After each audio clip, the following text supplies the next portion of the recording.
Muy buenas noches, señores y señores. Un gusto poderles saludar una noche más de actividades de clases que tenemos y estamos ya en la etapa final de la unidad número 3. Bienvenidos, esta es la última clase correspondiente a la unidad número 3. Un gusto poderles saludar. Les doy la más cordial bienvenida al desarrollo de la clase correspondiente a la materia de ciencias sociales. Buenas noches, Licen. Buenas Listo, noches, buenas dicen. noches. Le dicen buenas noches.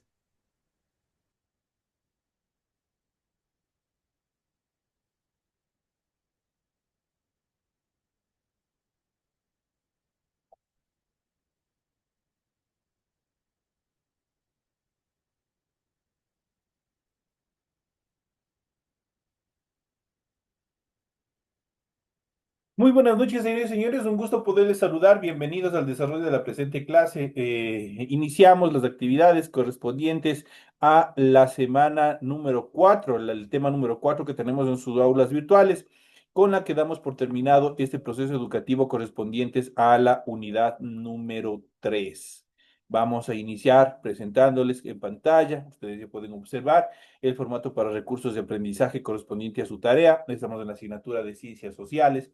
En la unidad número 3, avances científicos en la modernidad europea, es el tema central. Vamos a ver el subtema número 4, que es el renacimiento, la revolución científica, Galileo Galilei y obviamente el año en el cual obviamente despuntaron estos artistas, estas actividades en cuanto a la revolución científica que se dio en Europa.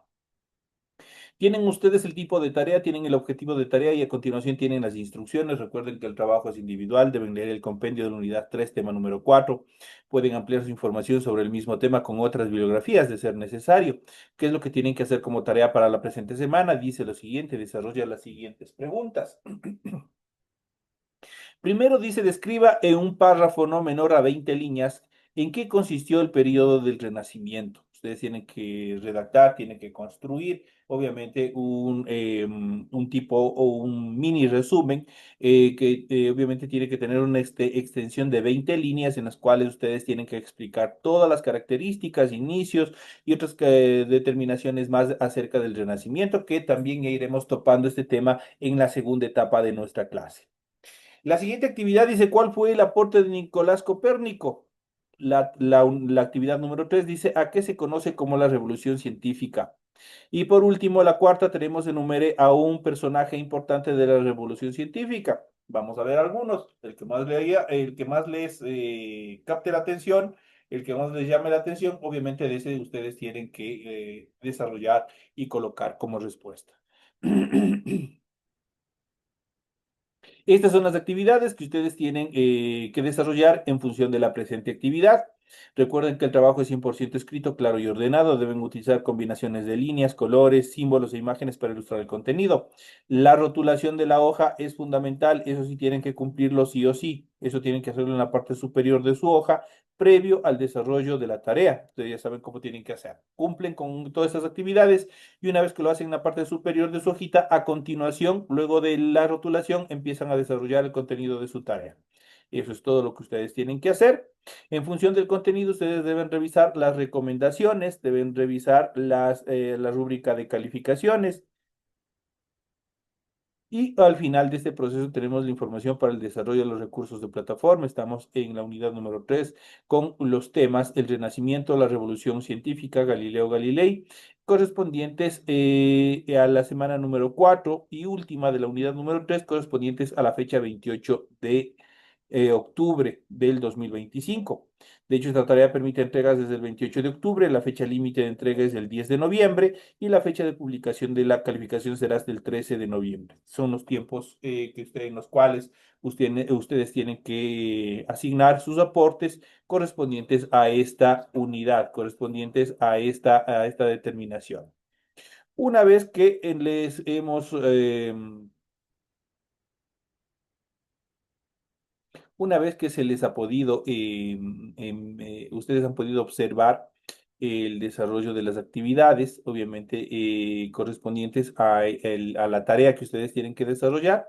A continuación vamos a ir desglosando los temas, vamos a ir explicando los temas correspondientes al tema que se encuentra planificado para la presente clase, como es la revolución científica que se ha dado en Europa.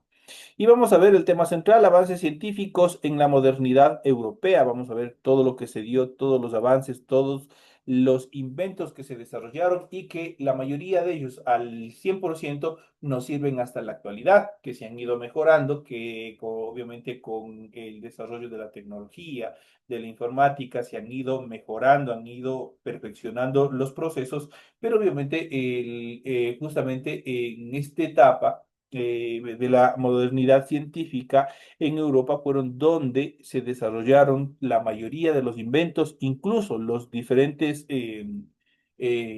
electrodomésticos que nosotros tenemos en nuestros hogares, justamente nacieron justamente en esta época. Se aparecieron, se fabricaron en esta época. Dentro de estas características vamos a ver justamente quién fue Nicolás Copérnico, quién fue, vamos a ver una pequeña biografía que es parte de todo este proceso de evolución que se desarrolló en Europa. Nació y falleció en Polonia en el año de 1473-1543. Fue cura católico, matemático, jurista, líder civil, militar y diplomático, pero su importancia se debe a que fue el primero en decir que el Sol es el centro de un sistema planetario, entre ellos la Tierra que giran a su alrededor. Esto fue la teoría heliocéntrica del universo. Su libro de Revolutionibus Orbitum Coelestium de las revoluciones de las esferas celestes es el punto inicial de la astronomía moderna y pieza clave de la revolución científica. Copérnico trabajó cerca de 25 años en su modelo helicocéntrico, pero dudaba de publicarlo porque sabía que era muy difícil que los científicos y los teólogos lo aceptaran, ya que se trataba de una auténtica revolución en función de esta teoría. Al fin su obra apareció en el año de su muerte. Después de su muerte, esto es post-mortem, esta obra se publicó y obviamente es la que el modelo que nosotros tenemos hasta la actualidad, el modelo helicocéntrico en el cual nosotros sabemos que el Sol prácticamente es el eje de nuestro sistema solar y que todos los planetas giran alrededor de él. Así de igual manera, obviamente, por ejemplo, los planetas que de igual manera tienen sus satélites naturales, en este caso, por ejemplo, la Tierra, la Luna gira, al igual que, que tomando el mismo precepto, el mismo concepto del Sol en relación a la Tierra, de igual manera la Luna gira alrededor de nuestro planeta. En relación al Renacimiento, el Renacimiento fue el puente entre la Edad Media y la Edad Moderna. Este movimiento cultural comenzó en Florencia, en Italia, en el siglo XIV y se extendió por toda Europa hasta el siglo XVII. Ejerció gran influjo en el desarrollo de la ciencia, la filosofía, el arte, la literatura, la política y la religión. Sus principales características vamos a describirlas a continuación. En función del estudio, fue la recuperación e interpretación de los autores clásicos, dentro de ellos los griegos y los romanos. Otra de las características, el humanismo, la admiración por la habilidad única y extraordinaria de la mente humana. Otra de las características fue la búsqueda del realismo y de la emoción humana a través del arte, plasmado en el arte. La reforma de la educación basada precisamente en las humanidades, tales como la gramática, la poesía, la historia, la filosofía moral y también la retórica. Esas son obviamente las características principales del Renacimiento. Personajes como Leonardo da Vinci, pintor, inventor y científico, Miguel Ángel, escultor, arquitecto y pintor, son emblemas del Renacimiento. Ellos y otros artistas de Italia, Holanda, Alemania y España buscaron representar de manera realista al ser humano y al mundo que los rodea. Igual ocurrió en campos tan distintos como la política. Por ejemplo, Nicolás Maquiavelo se propuso describir la realidad de la política, entenderla racionalmente y no hacerlo a través de un idealismo. A la filosofía. Pico della Mirandola describe en 1486 el discurso sobre la dignidad del hombre, que es una obra en la cual obviamente se traduce justamente todo este proceso de la evolución de la mente del hombre a través, obviamente, de la filosofía, prácticamente a través de este amor a la ciencia y al aprender. Otro de los científicos que podemos mencionar es Andrea Vesalius, otra obra publicada en 1543 y que también cambió el curso de la ciencia fue de Humani Corporis Fabrica, sobre la estructura del cuerpo humano, de Andrés Vesalius, Bruselas durante el año 1514, Grecia 1564.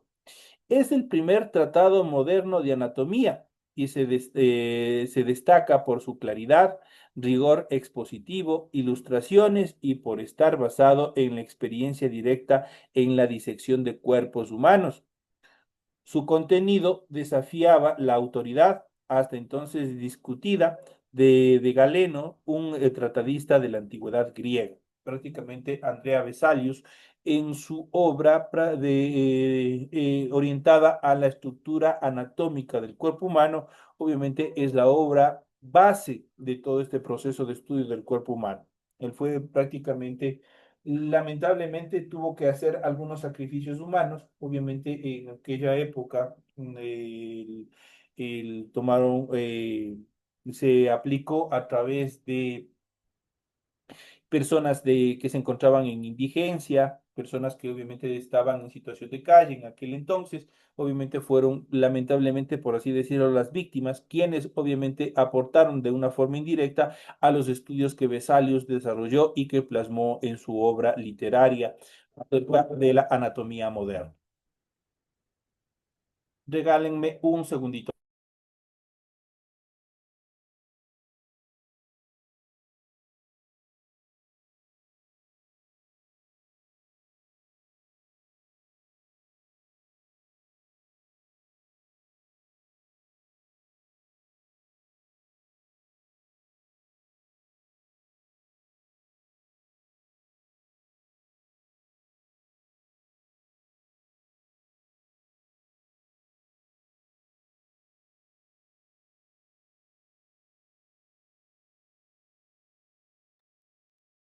Gracias por su comprensión. Continuamos con el desarrollo de nuestra clase y vamos a hablar justamente para que todos estos científicos, obviamente, desarrollaran todos estos procesos de investigación, aplicaron un método moderno en función de la investigación, como es los principios del método científico.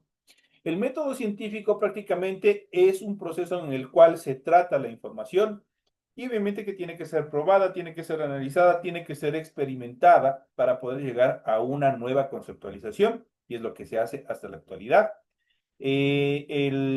Antes, en la antigüedad, prácticamente todos los fenómenos que se daba en el entorno de los seres humanos prácticamente se los atribuía por lo general a actividades paranormales. Se daba criterios o se daba conceptualizaciones en función de la teología, en función de la religión, en función de mitología. Había diferentes conceptos mitológicos acerca de los diferentes fenómenos, tales como relámpagos, erupciones volcánicas y otros fenómenos más que se daban. Pero a partir de la aplicación del método científico aplicado a todos estos fenómenos, se pudo dar una explicación más coherente en función de todos estos fenómenos que se daban en nuestro alrededor. Galileo introdujo las bases del método científico basado en la investigación. El método se consolidó con los aportes de Bacón, empirista, y Descartes, el racionalismo. Son dos movimientos, dos pensamientos distintos. Francis Bacon, en inglés dentro de los años de 1561 a 1626, propuso no basarse en la deducción desde principios generales, sino en el método inductivo. Para ello había que prescindir de toda noción preconcebida del mundo. El estudio del hombre y su entorno debía hacerse mediante observaciones detalladas y controladas. Los científicos debían ser ante todo escépticos validar cada conclusión particular a la que llegasen y evitar generalizaciones, que han de ser muy cautelosos. No se debían aceptar explicaciones que no se pudieran probar por la observación y la experimentación sensible o la experiencia sensible. El francés René Descartes, durante los años 1596-1650, considerado el pionero de la filosofía moderna, propuso que para conocer o reflexionar debe seguirse un método cuya primera regla es no admitir nunca algo como verdadero, si no se constata con evidencias de lo que es el principio de la duda metódica, es decir, no asistir más de que aquel, o no admitir o no disentir más de aquello que no haya ocasionado de dudar, para evitar la precipitación y prevención. La segunda regla es dividir las dificultades que tengamos en tantas partes como sea preciso, para buscar, obviamente, una mejor solución. La tercera establece un orden y solución, las cuestiones más simples e ir avanzando hasta resolver los problemas más complejos o más complicados. Y por último, la cuarta es hacer siempre revisiones amplias para estar seguros de no haber omitido ningún detalle. Estas son las estructuras o las partes mediante las cuales se aplica en el método científico. Para ya más adelante en los siguientes niveles, en las siguientes clases, en la siguiente unidad, nosotros ya empezaremos a tratar un poco acerca de, por ejemplo, la física. Ahí nosotros en la física, nosotros vamos a ver una serie de cambios que se dan en la materia, transformaciones que se dan en la materia y obviamente cómo se ha llegado a una conceptualización tal justamente a través de la aplicación del método científico. ¿Qué es lo que dice el método científico? Cualquiera de los investigadores que puedan aplicar este proceso o algo que traten de iniciar algún proceso de investigación no pueden aceptar un concepto como verdadero, pues la materia, nosotros, todo lo que nos rodea no es estática. Nosotros no somos el fin. Nosotros estamos en un proceso de cambio, en un proceso de evolución, un proceso de transformación y también de adaptación para poder sobrevivir. Y para llegar a todos estos procesos, nosotros y los científicos en sí, obviamente tienen que buscar, obviamente, los cambios que se van dando. Por ende, ninguna conceptualización es final, ningún concepto, ninguna determinación es final ni tiene que aceptarse como absoluta. Pues en el transcurso de la evolución de la vida, en la transformación de la materia que nos rodea, obviamente siempre va a haber cambios. Y esa verdad o esa conceptualización va a tener que mutar, va a tener que ser cambiada, va a tener que ser corregida. Como en el caso, regresando en tiempos atrás, a mediados del siglo XIX, ¿qué es lo que decían acerca de la forma de la Tierra? Tenían ideas teológicas, ideas basadas en la religión, tenían ideas basadas en mitos acerca de la formación de la forma de nuestro planeta. Decían en una primera etapa que eran un disco en la cual obviamente estaba flotando en un vasto océano inmenso. En otras culturas decían que es como la mitad de una naranja y que estaba sostenido por cuatro elefantes. Y así sucesivamente tenían ideas mitológicas disparatadas acerca de la forma de nuestro planeta. Pero posteriormente fueron evolucionando, fueron investigando. Y uno de los principales puede ser por accidente, en este caso de los viajes que hizo Cristóbal Colón, llegó a la conclusión de que la Tierra no era plana, no era como una naranja cortada por la mitad, sino que tenía una forma esférica y que si salíamos de un punto X, nos dando la vuelta, circuncidando el planeta, obviamente podríamos volver a llegar a ese mismo punto. Entonces, de esa manera, la historia cambió a partir de los viajes de Cristóbal Colón, prácticamente aparte del descubrimiento que hicieron del nuevo continente. Esto generó un cambio radical en todo el pensamiento, en toda la filosofía, en toda la ciencia, en la historia y en la geografía acerca de nuestro planeta y los cambios que se dieron. Entonces, no es una verdad absoluta, ninguna parte en la ciencia, ninguna conceptualización en la ciencia es absoluta, pues a futuro, a unas décadas, puede descubrirse algo nuevo que obviamente deje inválido cualquier concepción científica anterior. Entonces siempre hay que tener cuidado con estas actividades y para eso el método científico es el proceso mediante el cual sigue unos pasos determinados, sigue unos pasos secuenciales, los cuales se tiene que aplicar para llegar a una nueva conceptualización. Esto obviamente, todas estas investigaciones, la aplicación del método científico, la aplicación de todos estos procesos de revolución científica que se dio en Europa, justamente trajo a este proceso, a esta etapa de la evolución humana, la revolución científica. Se conoce así al periodo en el que se desarrollan en Europa inventos y descubrimientos por quienes encaran el conocimiento a partir del racionalismo y el empirismo y rechazan las doctrinas que habían prevalecido desde la antigüedad, esto es, desde Grecia y a lo largo de la Edad Media.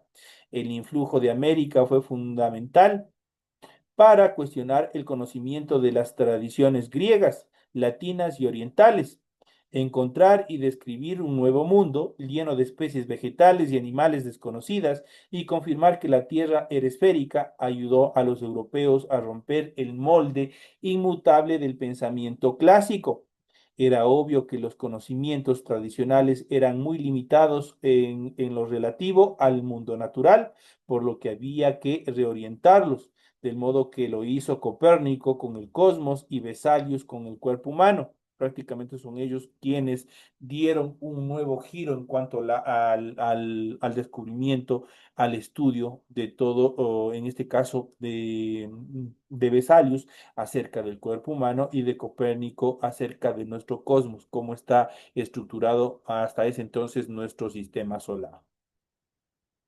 En cuanto a Galileo Galilei, durante los años 1564 a 1642, fue astrónomo, filósofo, matemático y físico, uno de los padres de la revolución científica. Tras publicar estudios de geometría, mecánica, matemática, inventar una bomba de agua, el primer termómetro y descubrir la ley del movimiento uniformemente acelerado, esto es dentro de la física, se enteró que en Holanda se había inventado una lente que permitía ver objetos lejanos. Entonces se dedicó a experimentar con lentes en un tubo. Así consiguió fabricar un telescopio mucho mejor que el holandés, pues tenía seis y no tres aumentos. Los objetos no se veían cabeza abajo y distorsionados, sino claros y en su posición correcta. Galileo fabricó seis telescopios de diferentes calidades y aumentos. Además de las aplicaciones marítimas y bélicas del telescopio, permitía ver a lejos a los barcos o ejércitos que se aproximaban, por lo que Venecia le nombró profesor de por vida con un muy buen salario. Galileo en el escudriño del cielo, y así fue el primer ser humano que observó o que pudo observar que la luna tiene valles y también tiene montañas, que Venus tiene satélites y que la Vía Láctea no es una nube, sino que está compuesta por millones de estrellas, que Saturno tiene un cuerpo alrededor. 50 años después, Huygens, astrónomo holandés, precisó que se trataba de anillos y que el Sol tiene manchas. Tras muchas observaciones y cálculos, Galileo apoyó la tesis del helicocentrismo de Copérnico, pero le corrigió porque éste sostenía que todas las estrellas giraban alrededor del Sol, cuando son al revés. Solo los planetas son los que giran alrededor del Sol. Sus descubrimientos causaron conmoción en la sociedad europea de esa época y les llevaron a enfrentarse con la Iglesia Católica, que hasta ese entonces obviamente eran los únicos que tenían el poder en cuanto a la formación y la educación. Muchos jerarcas se resistieron por las burlas de su obra, Diálogos sobre los principales sistemas del mundo, en el año 1633. Fue llevado al tribunal de la Inquisición, que le condenó a argumentar que sus tesis iban contra las frases de la Biblia sobre la tierra, está fija en los cielos, son obviamente de estas características obviamente aplicadas a la teología. Galileo tuvo que abjurar lo que había sostenido y pasar sus últimos años recluido en su casa. Le dieron lo que hoy se conocería como una reclusión en su hogar. Sin embargo, siguió investigando y escribiendo libros que no pudieron publicarse en Italia, pero sí en otros países. Este conflicto es un clásico ejemplo de la imposición de la autoridad sobre la libertad de pensamiento. Obviamente, hasta aquellos años, obviamente, este proceso de la Inquisición, a través de ellos prácticamente eran quienes, a través de estos procesos, obviamente, buscaban imponer el conocimiento de la Iglesia Católica sobre los nuevos descubrimientos que se iban desarrollando. Tenemos a continuación otro de los científicos importantes que es Isaac Newton. Isaac Newton es matemático, físico, filósofo e inventor inglés. Nació en el año de 1643, murió en el año de 1727. Es autor de Philosophy Naturalis Principia Mathematica, más conocida como la Principia, en los que describió la ley de la gravitación universal y estableció las bases de la mecánica clásica mediante las leyes que llevan su nombre.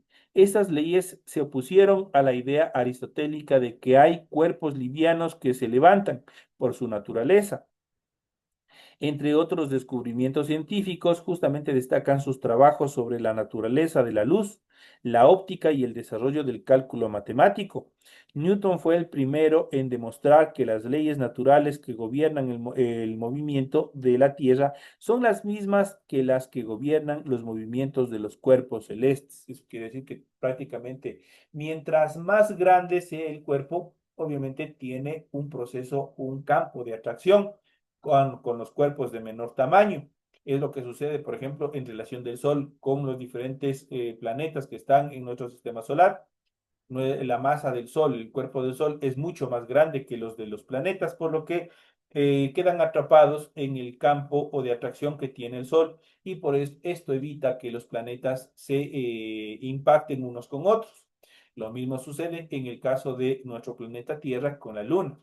Nuestro planeta Tierra es mucho más grande en su dimensión, en su masa, en relación a la Tierra, perdón, en relación a la Luna, por lo que obviamente la fuerza gravitatoria de la Tierra ha atrapado a la Luna y gira alrededor de nuestro planeta. Ambos, tanto la Luna en relación al Sol perdón, la Tierra en relación al Sol y la Luna en relación a la Tierra, describen dos tipos de movimientos, uno de rotación y otro de traslación. Y cada uno tienen o generan un fenómeno que nosotros ya iremos viendo más adelante en las siguientes etapas.